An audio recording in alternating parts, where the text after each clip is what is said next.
my name's Chris62, your gaming gentleman, member of the official We Game Here and association with Extreme Xbox Gamers.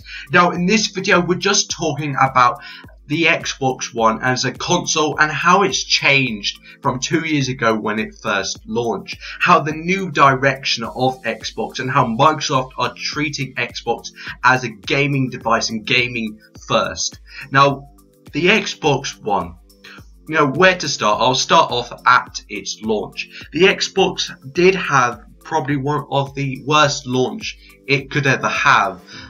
It was treated so badly. The press, the media were all over the Xbox One, you know, saying how bad it is, saying how you have to be your persistent online connection, the price, how it won't work without the Kinect, how Kinect is mandatory, how they won't sell it without Kinect, and how Kinect's useless and all of that rubbish. And they announced the DRM and that you had to check in every 24 hours if you want to play digital, and how you couldn't share your discs, and it was all of that. And even PlayStation cottoned on and even took the mick out of the Xbox console, doing these little videos about, you know, how their PlayStation is so superior because, you know, they've got everything right. And I feel like Xbox One was battered left, right and centre, and it was clearly shown at launch. I mean, constantly, whether you be chatting, I know this was a very bad move. Now, I think it was either a couple of weeks after they launched, or I think before they launched, they realised that people were quite getting angry and about how the Xbox One probably wouldn't sell if they went ahead with this persistent connection and all of that.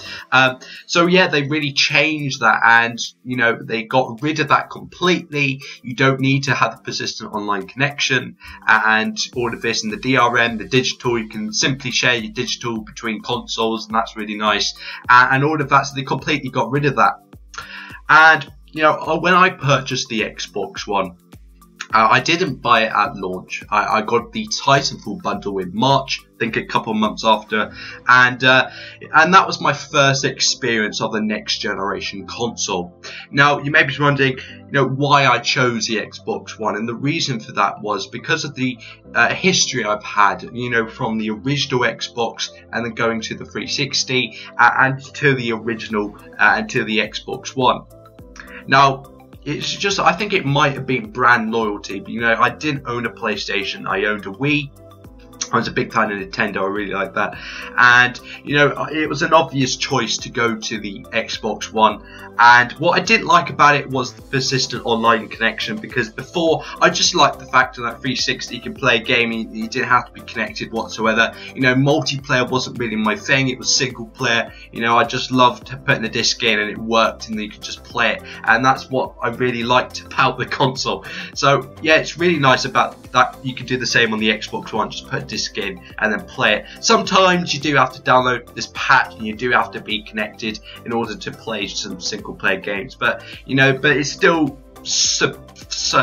completely changed since launched.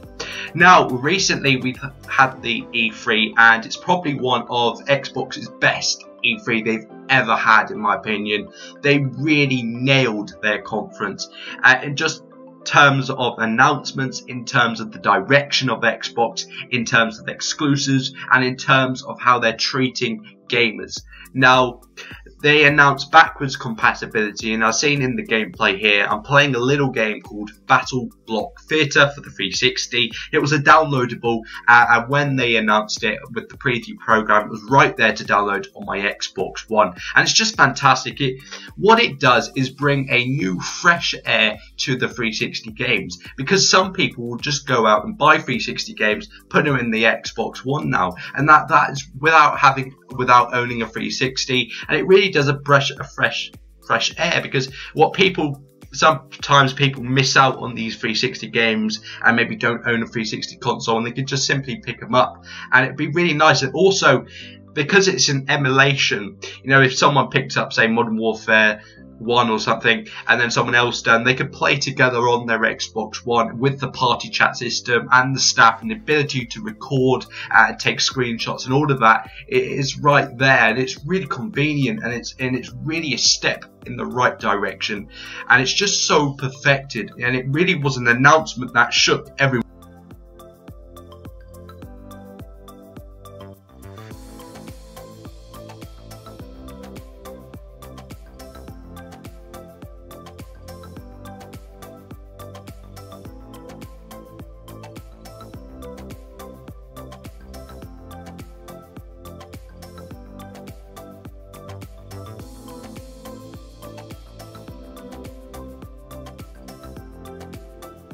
Now, something I also want to say is the games of the Xbox One.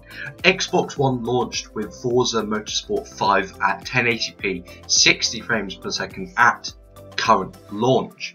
It will also Rise Son of Rome, and a fantastic graphical and just brilliant game. And also Dead Rising 3, which pushed the boundaries of how many characters and AI you can have on screen all at once. So each of the 3 games all had something to demonstrate what next gen really means. I mean, Forza Motorsport 5 really pushed that next generation, really showed what players with this new drive the tar system and online. Dead Rising 3 pushed the boundaries, and so did Rise Son of Rome. So the games really were to show off of what next generation console really does. And I played Rise Son of Rome, and it was clearly shown about this is next generation. And I feel like next generation to me and to other players is all about pushing those boundaries and not being limited to those last generation consoles, doing something different, doing something new, bringing new technical challenges to the table, and just to bring gamers into that realistic environment and to have a really great time. So that's what I think. And the console, at its launch, the games were fantastic, and then the multi-plats started to come in, and it was 720p on the Xbox One and 1080p on the PlayStation, and all of this, and there was so much graphical parity. And even today, with Eurogamer, IGN, GameSpot, you see this graphical parity all the time. I've been doing videos throughout the past months about this is really concerning, and about how it was on the topic of every people's list about the parity, and it was constant. In fact, it was so constant that even the developers of some games, Titanfall, whatever, they were saying that they're not. People aren't interested in actually playing their games. They're more interested in the resolution and the graphics now. And that's something that, people, it's just didn't happen on the 360. It didn't happen on the original Xbox and all of that. People really cared about what the games were. And people have lost interest in that. And it's a real shame. And I feel like, that's been addressed in many videos, and I've done many videos where I've just said, people should concentrate on gaming, because these developers are putting a lot of time and effort into these games, and you're just turning a blind eyesight and just focusing on graphical aspects, and that's a real shame. But yeah, Xbox One is doing fantastic. E3 had the best E3 it's ever had, in my opinion. They really nailed the water with backwards compatibility. Not only that, some great exclusives. Gears of War 4, very excited for that. Halo 5, of course. They've been, really pushing out Halo, and Halo Master Chief Collection did a bit poorly, so I really hope that when Halo 5 comes, it's a really big hitter and it's perfected, so there's no bugs or glitches. So yeah, I'm very much excited for the exclusives, and Rare Studios announced their new exclusive, and we also got a look at some other exclusives as well, and it's just a really nice lineup. Now we also got games come where we'll see some Quantum Break, Scalebound, and Crackdown, and so there's many more exclusives to come. It's just really great time to be an Xbox One gamer. Now in that conference, you really thought like any Xbox One owner would be proud to own an Xbox One, and if you didn't own an Xbox One, if you watch that conference, you would want an Xbox One conference. You would want an Xbox One. Tongue-tied there. But yeah, if you're a PlayStation fan, Nintendo, you should really think about getting an Xbox One now, because there's some really great exclusives. You've got backwards compatibility, and it's a company that's changing its focus. Like, it's focusing on gaming first. And Microsoft with the Windows 10 coming soon, and how Windows 10 is going to be different from any other window. A Windows 10 that is simple, easy to use.